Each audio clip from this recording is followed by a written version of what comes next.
ఆ రోజుల్లో ఇంద్రమ్మ గరీబీ హఠావో అనే నినాదంతో పేదరిక నిర్మూలన పథకాలను తీసుకువచ్చిందని మంత్రి వివేక్ అన్నారు. సిద్దిపేట జిల్లా కేంద్రంలో కొండా భూదేవి గార్డెన్స్ లో రాష్ట్ర కార్మిక ఉపాధి కల్పన గనుల శాఖ మంత్రి గడ్డం వివేక్ వెంకటస్వామి చేతుల మీదుగా ఇంద్రమ్మ ఇండ్ల లబ్ధిదారులకు ప్రొసీడింగ్స్ పత్రాలు అందజేశారు.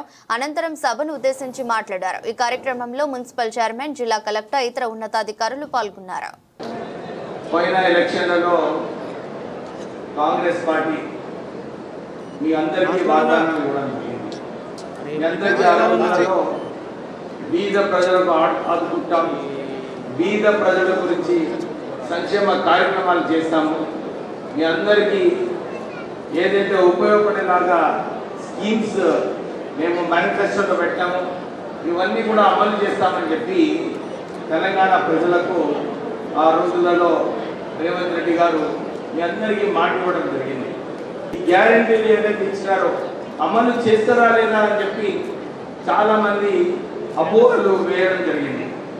కేవలం 3 లక్షల కోట్ల అప్పున్నది రాష్ట్రానికి.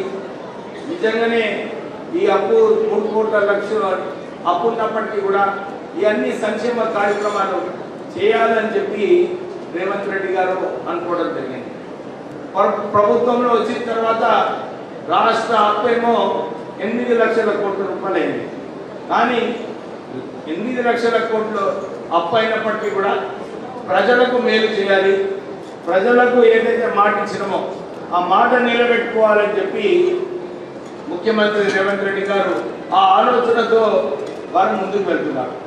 ఆ ఆలోచన ప్రకారంగానే ఏదైతే కాంగ్రెస్ పార్టీ ఇందిరాగాంధీ గారు ఉన్నప్పుడు ప్రధానమంత్రి గారు అప్పుడు ఆ రోజులలో కంకరాజ్ గారు చెప్పినట్టు దళితులకు అందరికీ కూడా ఆ రోజులలో అసైన్ భూములు ఇవ్వడము, పట్టాలు ఇచ్చి వారందరికీ ఇందిరమ్మ ఇల్లులు కట్టించడము, ఇవన్నీ కూడా ఆ రోజులలో ఇందిరాగాంధీ గారు గరీబీ హఠావో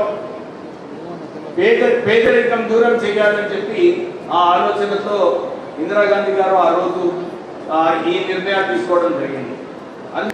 ప్రజలందరూ కూడా ఎదురు చూస్తున్నారు, మాకు డబుల్ బెడ్రూమ్ ఇల్లు వస్తాయి, మేమందరం కూడా మాకు ఇల్లు వస్తుందని చెప్పి ఎదురు చూస్తున్నారు. కానీ కాంగ్రెస్ ప్రభుత్వం ఒక కంకణం కట్టుకుంది. ప్రజలకు మేము మాట ఇచ్చినాము, వీళ్ళందరికీ కూడా మేము 5 లక్షల రూపాయలు ఇచ్చి వారి సొంత ఇల్లు కట్టుకోవాలి అని చెప్పి ఈ ఇందిరమ్మ ఇల్లు కార్యక్రమం ప్రారంభం చేయడం జరిగింది. ప్రభుత్వం కూడా ప్రజల్లో ఏం కావాలి, ప్రజలకు ఏం చేస్తే బాగుంటుందని చెప్పి అదే ఆలోచనతో 5 లక్షల రూపాయలు ఇవ్వడం జరిగింది.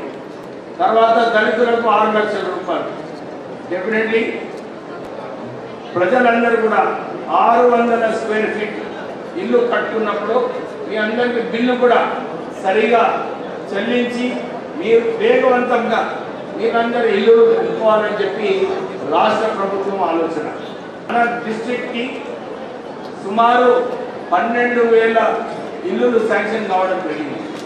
ప్రత్యేకంగా సిద్దిపేటకి 3,500 ఇల్లులు శాంక్షన్ కావడం, తర్వాత ఇంకా సంవత్సరంకి మనకి 3,500 ఇల్లులు వస్తాయి. గ్రామానికి వెళ్ళి ఎవరైతే అర్హతలు ఉన్నారో వాళ్ళందరూ లిస్ట్ ప్రిపేర్ చేయండి. ఎక్కడైతే తక్కువైతున్న ఇల్లు మేము కూడా ముఖ్యమంత్రి గారితో మాట్లాడి ప్రత్యేకంగా ఈ డిస్ట్రిక్ట్కి ఎక్కువ ఇల్లు మంజూరు చేసుకొని మనందరికీ కూడా ఇల్లు వచ్చేలాగా చేస్తామని చెప్పి మీకు భరోసా ఇస్తున్నాం. అందరికీ ఎవరికైతే స్తోమత లేదు వారికి మన లోన్